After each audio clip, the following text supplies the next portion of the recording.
The year is 1492. Christopher Columbus is about to embark on his world-shattering voyage to the Americas. And on his way to the coast, he stops off here at Granada.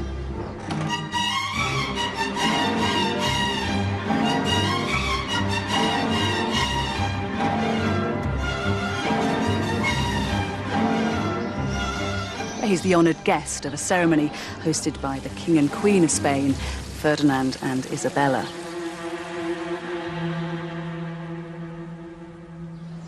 They are celebrating a grand victory. Up until this day, Granada had been ruled by Muslims.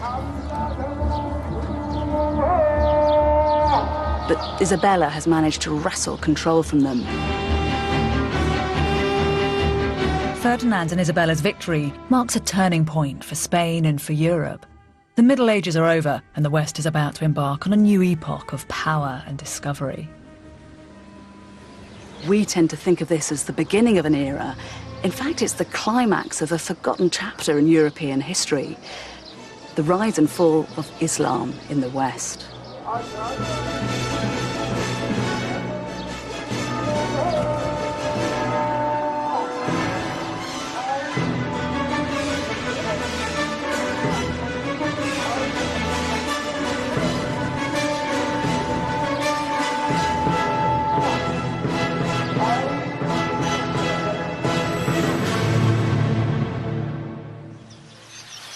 It was Rudyard Kipling who wrote, "East is east and west is west, and never the twain shall meet."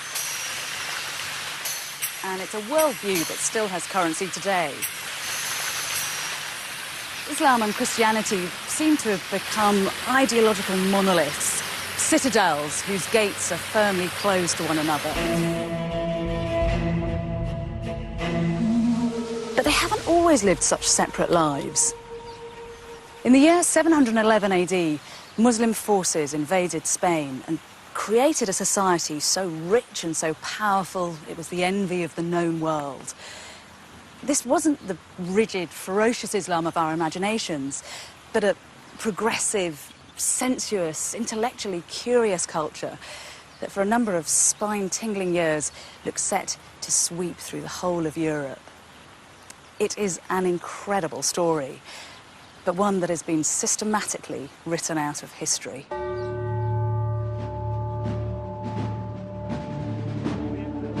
After the Catholic monarchs took over the city of Granada, they began to destroy all evidence that the Muslims had ever been in Spain. In the following century, the Spanish authorities persecuted and expelled 300,000 Muslims and burned as many as 1 million Arabic books.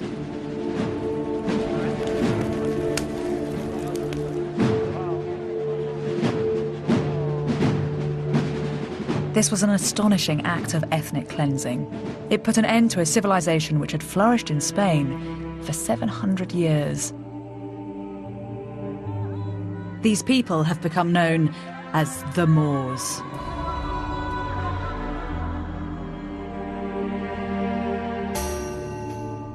Propaganda, sparked by the Crusades, has given us an enduring image: the diabolical Moor, a dark-skinned, savage, alien enemy.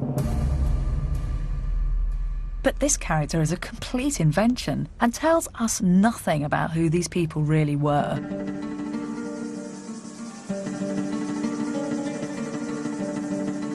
Now, archaeologists and historians are starting to piece together the real story of the Moors in Spain. They're uncovering the remains of hidden cities, discovering the role of Muslims in the revival of the classics, and decoding the meaning of Islamic buildings. A fascinating picture has emerged. I'm going to use this new research to explore what happened when East met West in Europe. If there is one place which challenges the stereotype of the treacherous, bloodthirsty Moor, it's here, the Alhambra Palace in Granada. The Alhambra is one of the most complete medieval Islamic palaces in the whole world. It was built by the Muslim kings of Granada in the 14th century at the height of their power.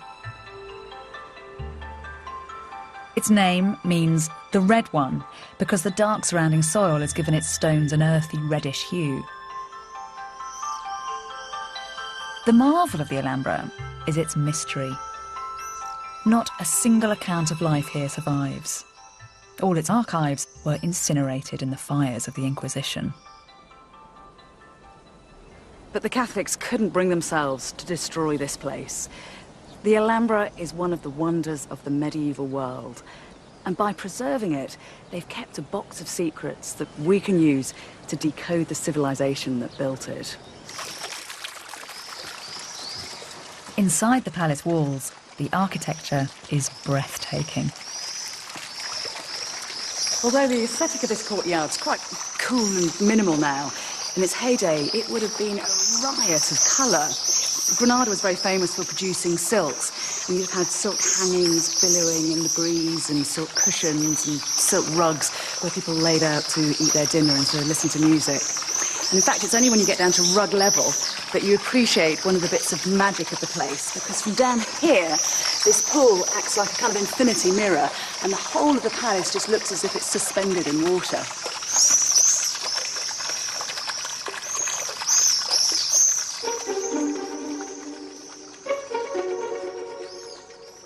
Every detail of the palace decoration seems to be part of a scheme.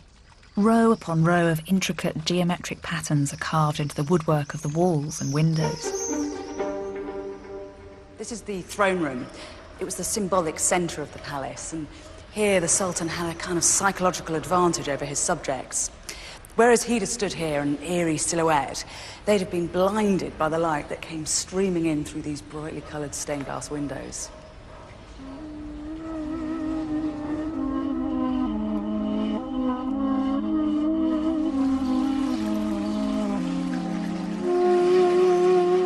The 19th century writer Washington Irving observed, "It's impossible to contemplate this abode of Oriental manners without feeling the early association of Arabian romance. One almost expects to see some dark eye sparkling through the lattice. The abode of beauty is here, as if it had been inhabited but yesterday."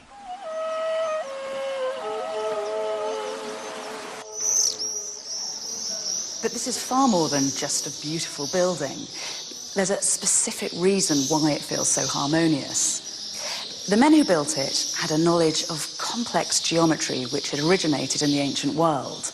The first man to set down these mathematical principles was the Greek philosopher Pythagoras. Pythagoras saw numbers everywhere in the universe, but his brilliance was to understand the importance of the ratio between them. Professor Antonio Fernandez Puertas has spent his life studying the Alhambra. He's discovered that the whole of the building, from the ground plan to the wall decoration, is based around one single ratio. I think everything is so perfect because everything is under control of the proportion and very, very simple. You notice that there is something magic about these buildings. There is something marvelous in your surroundings. It's very, very simple. It's the relation between the ground and the elevations of the buildings. It's as simple as that.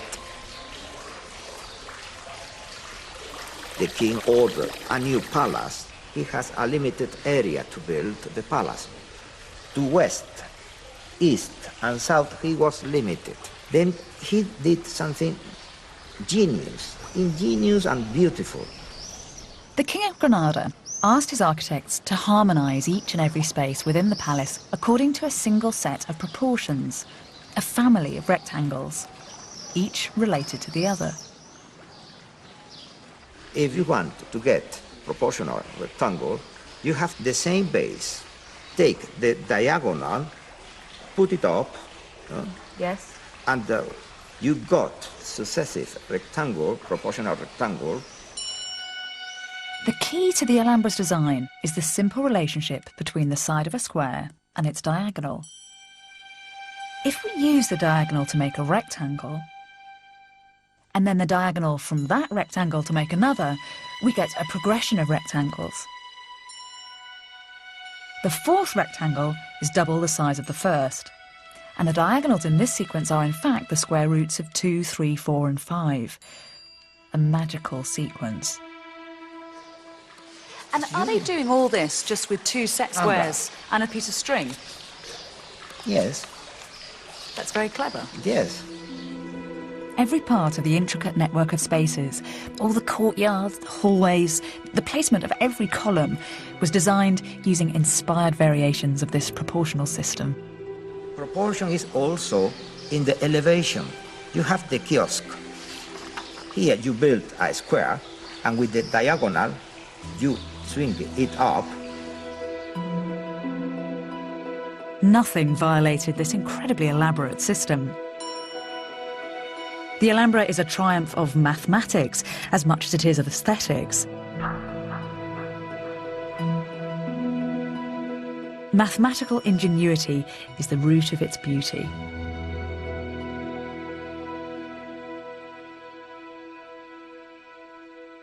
But no one talks about this. Everyone looks at the Alhambra just as an aesthetic experience.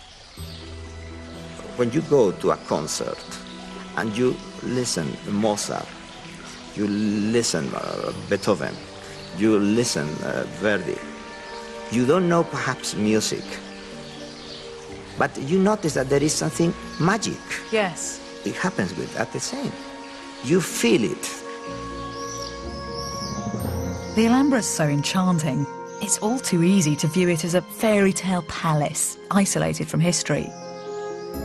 But that is romantic nonsense. This palace was the product of a very real, very gritty history. The Alhambra was built by a religious empire which, at the pinnacle of its power, dominated land from China to Africa. An empire which had the wealth and intellect to build such masterpieces. An empire whose history goes back to the deserts of 7th century Arabia.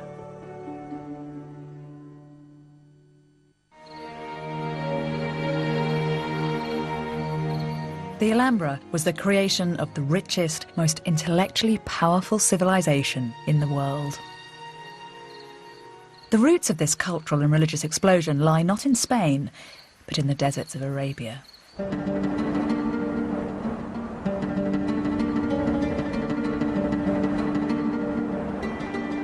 At the beginning of the 7th century in Saudi Arabia, something happened which was to change the religious makeup of the world forever.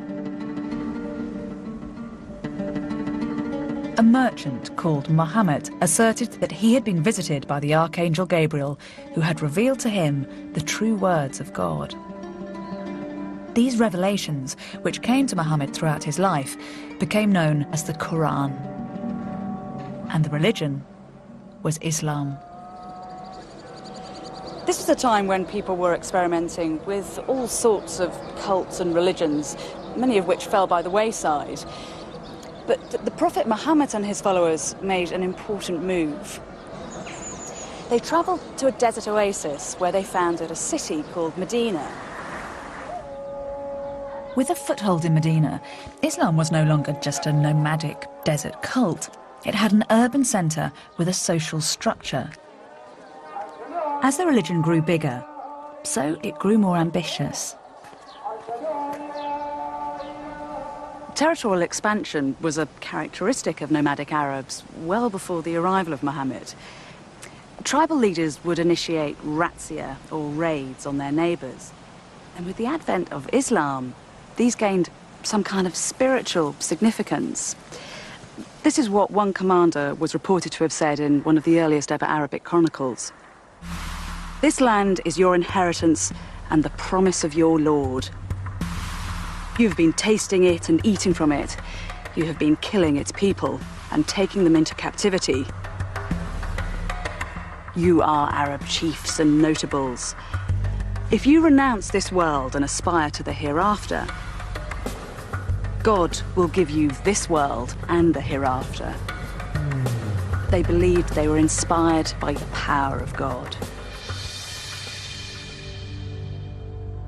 Within decades, Islamic Arabs had reached as far as Persia in the east.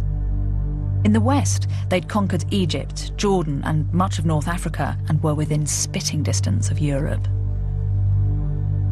But Islam wasn't only interested in territorial expansion. It was also a faith committed to the pursuit of learning. Among the Prophet's first revelations was the instruction, seek knowledge. No. This meant that from the very earliest days of Islam, literacy and religious study went hand in hand. Whereas a number of other religions of the day preferred to keep literacy the privilege of a clerical elite, Islam actively encouraged it. In the ancient Muslim city of Fez in Morocco, there are many examples of this unique integration of religion and education. This is the Karouin Mosque in Fez, and it's still the heart of religious life here. It was founded in 859 by a woman, both as a religious and as an educational establishment.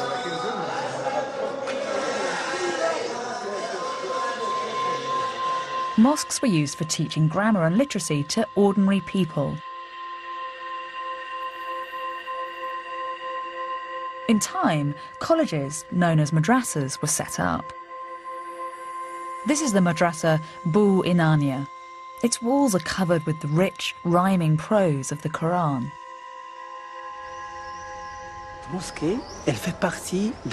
The mosque is only part of the complex, which contains both it and the madrasa.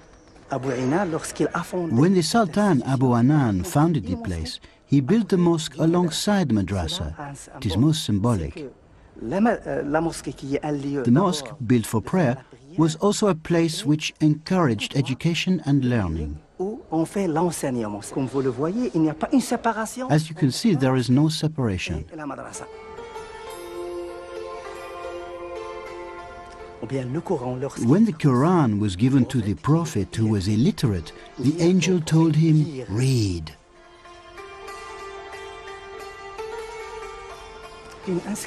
These inscriptions carved onto the walls are verses of poetry and can be found throughout the madrasa. But I think the most important section is here. What it says in Arabic is, I am the apogee of knowledge. Come, you Muslims. Come and learn, because with knowledge you can become what you want to be in the future.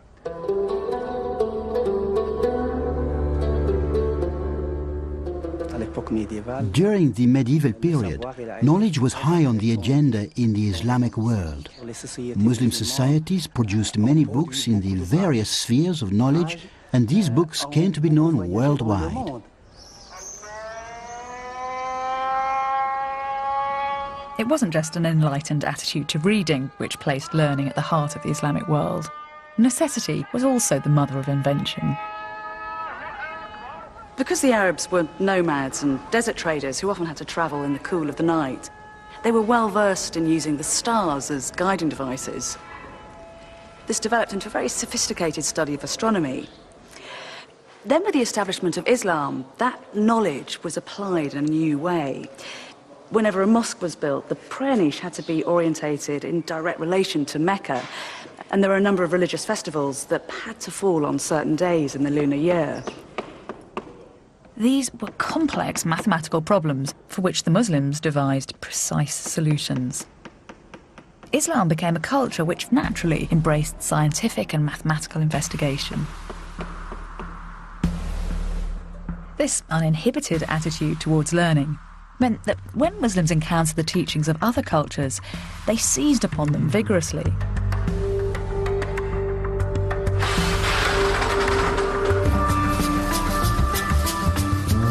In the very early days of Islam, Muslims came into contact with a body of knowledge which had been ignored by most of Northern Europe for centuries. The works of the ancient Greeks.